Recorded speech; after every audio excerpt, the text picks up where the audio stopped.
fellow Chateau lovers, and welcome back to Sundays at the Chateau. I'd like to start off by thanking you for the incredible response that I got to last week's video. I'm really excited to answer all of your questions, and you've given me incredible ideas for future videos. I know a lot of you have been asking about both our ghost, I think I'll talk about that around Halloween, and seeing a tour of the house. So next week I'm going to start by showing you some before and after shots, and I'm going to start with the kitchen as that is the room that we live in all of the time. Right now I'm sitting in the dining room, which is probably my favourite wallpaper in the house, and I wanted to talk to you about life in big stately homes. As you can see, I'm feeling a little Edwardian today, a little flouncy. And that's because I've been thinking about the Downton Abbey movie that's just come out, which I haven't seen yet because I'm in the middle of France. But if any of you have seen it, I would love to hear what it's like. I used to watch this series when it was on TV because obviously it made us dream. We were just at the renovation stage here. It was just living in squalor. And to see these homes run as they were designed to be run, with just beauty and order and entertainment and community spirit, that was really uplifting for us and kept us going. I'd really like to talk about the similarities and the differences of life in a big country house now to at the turn of the century, when the country houses were at their absolute peak. Life was extremely extravagant. There were tons of servants. And well, now, as you all know, it's a bit more of a DIY endeavour. The main and most notable difference when you arrive at a place like Chateau de Lalande now is the complete shortage of servants.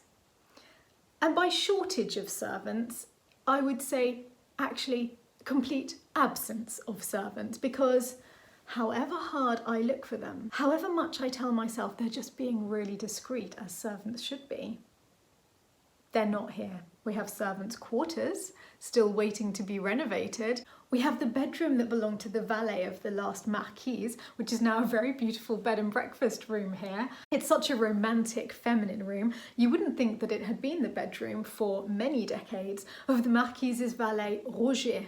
So the most romantic room in this house is called Roger's bedroom, La Chambre de Roger. It sounds better in French. That's how Lalande would have been run in its heyday.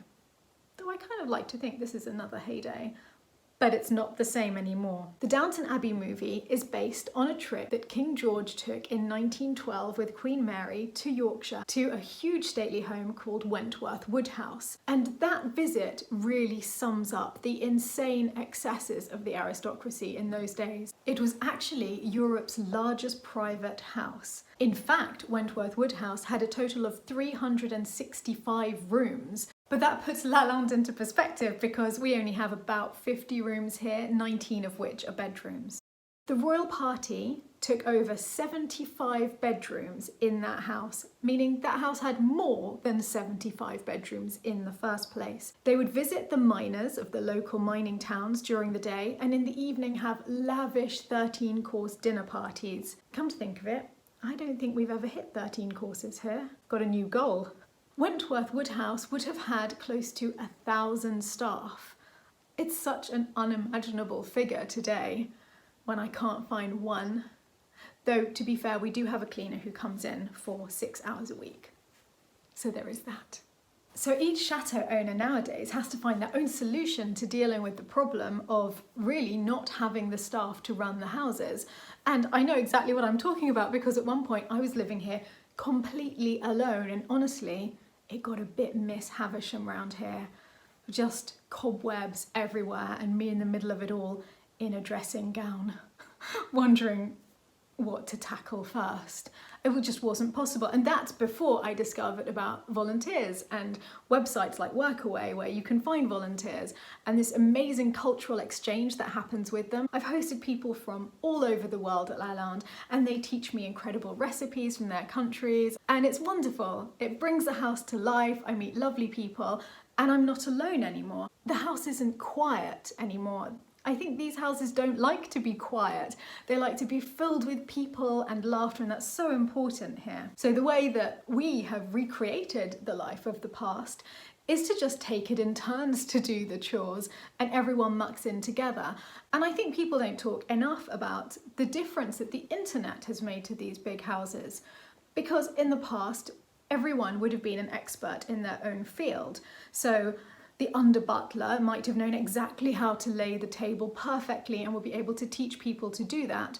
But we have encyclopedic knowledge at our fingertips now. We can look everything up that we need, and if I have to find out how to get the stain out of a silk eiderdown, I can find out online how to do that. If I need to know how to plant something in the garden, okay, admittedly I kind of never do that, but I could find out how to do it. So we're able to do more ourselves. It is an age of DIY because it's an age of knowledge, and that wasn't the case in the past. So rather than being sad at the fact that I can't have hordes of people waiting on me hand and foot, though it kind of sounds like that might have been nice, I'm making the most of this new world and seeing the fun and the joy of it, because it's just really wonderful to share these things with other people, and it's really fun to do the cooking for the parties, to plan the menus and to get stuck in with all of your friends whilst you're already in costume making dinners for that night. It's a totally different way of life, but it's a wonderful way of life. Manderston House in Scotland is this perfect example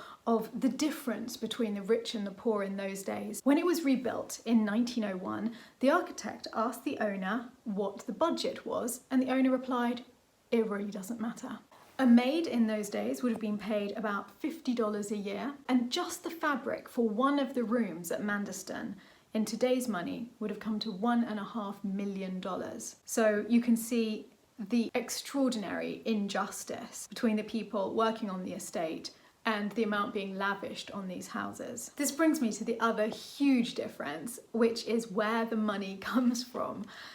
Nowadays, we have to struggle to find the money to keep these houses going. But in the past, before the agricultural revolution of the 1870s, they were self-sufficient. They were on huge estates, and the tenanted farms would pay for the upkeep of the huge house at the centre of it all. And that way of life is completely gone. Many of these houses aren't on that sort of land, and even if they were, the land would not be supporting the houses.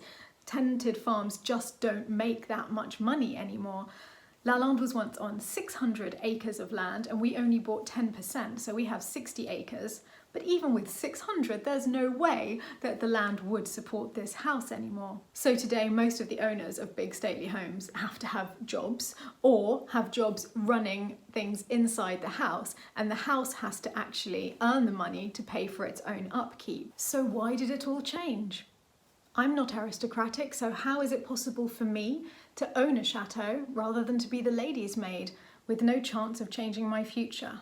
Well, the Industrial Revolution and 2 world wars changed our entire society, and they were the death knell to the stately homes and their way of life in the past. There was a massive shortage of labour because so many people had died, and those who survived didn't want to go back to the way things were before. They weren't prepared to accept their lot in life. They wanted to forge a better future.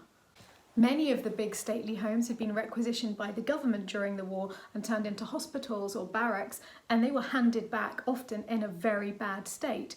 But the owners couldn't even repair them because there were restrictions on building work throughout the 50s and the 60s because the government needed bricks to repair bomb damage. So the owners were hit by rising costs, falling income, damaged buildings that they couldn't repair because of restrictions on building work, and huge inheritance taxation when they passed it on to the next generation. On top of that, a shortage of labour to help them deal with any of it. And you can see that very quickly the English stately home was in crisis. And whilst it was very necessary to reduce the imbalance in society, an awful side effect is it led to a huge cultural tragedy in 20th century Britain, which was the loss of so much of our national heritage. Since World War II, 1/3 of British stately homes have been destroyed or turned into flats. At the peak of the destruction, in 1955, one home was destroyed every 5 days. On the 18th of July 1954, the local newspaper quite cheerfully described how Tong Castle had been demolished by the Royal Engineers. 208 boreholes contained 136 pounds of plastic explosive. At 2:30 p.m, Lord Newport fired the charges. Wentworth Wood House, the scene of that lavish royal visit, was one of the lucky few to escape, but at what cost? In an act that's been described as sheer class war vindictiveness, the Minister of Fuel and Power insisted that its garden be turned into an open-cast mine, saying that the park be mined right up to the mansion's door. And although it seems horrific to us now, it's really not surprising that in an age when people had lived through a horrific war and were still undergoing food rationing, really, the last thing that they had to worry about was rich people losing their big houses. That started to change in 1974 when the V&A had a now very famous exhibition called The Destruction of the Country House. It caused a public outcry when people realised what had happened and saw that as a nation we were losing our heritage and our national identity. At the centre of the exhibition was the Hall of Destruction, which had toppling columns with photos of some of the 1,000 houses lost. So Roy Strong, the then director of the Victoria and Albert Museum, wrote, "I stood in that exhibition and watched the tears roll down the visitors' faces as they battled to come to terms with all that had gone." Possibly the most perfect book about the fate of the English country house in the 20th century is Brideshead Revisited by Evelyn Waugh. And if you haven't read it, I really, really recommend it. It's so beautiful. And also the ITV miniseries, I think from the 80s, is one of the most beautiful miniseries I've ever seen. It's incredibly faithful to the book. I love it. Honestly, it's amazing and you should watch it if you can. In a later introduction to Brideshead Revisited, Evelyn Waugh himself wrote, "It was impossible to foresee in the spring of 1944 the present cult of the English country house. It seemed then that the ancestral seats which were our chief national artistic achievement were doomed to decay and spoliation like the monasteries in the 16th century. So I piled it on rather with passionate sincerity. Brideshead today would be open to trippers, its treasures rearranged by expert hands and the fabric better maintained than it was by Lord Marchmain." So we end on a much happier note. Times have changed, people are now looking after these houses again, and they can't do it with infinite funds and infinite staff as they used to in the past, but it is still a joy to do it. And we're left in these new ways of life here with still many similarities to the days of Downton Abbey. I can only talk about life at Lalande, but I'll tell you the similarities between life here today and the life that we see in Downton Abbey. Number one is I can't run this house on my own. So I still live a life of community and togetherness with lots of people. In my case, it's with my family, my friends, and the volunteers that come here who very quickly become friends. And just like in Downton Abbey, when you see the family coming and going, they're in London one minute, abroad the next, and there's friends coming for the weekend. Those of you who watch my weekly vlog will have seen that it's exactly the same at Lalande. Other than me, most people are not here for more than a couple of weeks at a go. And I've learnt over the years not to get upset about that because a couple of weeks later they're back again. So it's this constant changing group of people and it's wonderful, it's lively and it keeps everything fresh and people come back with new ideas and new things to talk about, and I love that, the coming and going in a big country house. Another big similarity is that we still live in the middle of nowhere. We still have to make our own entertainment to a very big degree. And so, like the country houses of the past, we have parties. We have a lot of costume parties because it brings us all together. That's a strong country house tradition that's not changed over the decades. Also, meal times are the cement of daily life here. Just as in Downton, you see the family all gathering together in the evenings.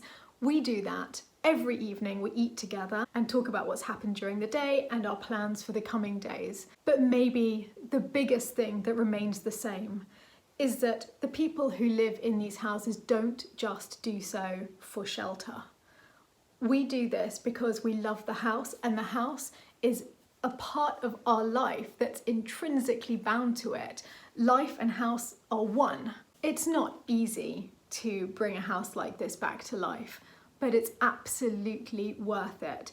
I hope you've enjoyed musing on the fate of country houses with me. Once again, I didn't touch my tea, and now I realise that I'm going to be in trouble because my mother's going to see that I was using her cup, which I'm not supposed to do. If you've enjoyed chatting about stately homes and chateaux, then please subscribe to this channel. And I can't believe that 3,000 of you have already done so. I think that there are a lot of us chateau lovers out there, and I will make sure that there's lots more of these topics for you in the future. I hope you have the most perfect Sunday. I think I'm going to go and watch Brideshead now. That sounds like the perfect Sunday afternoon. Bye for now, and see you next week with more chateau news. James! Tea? Nothing.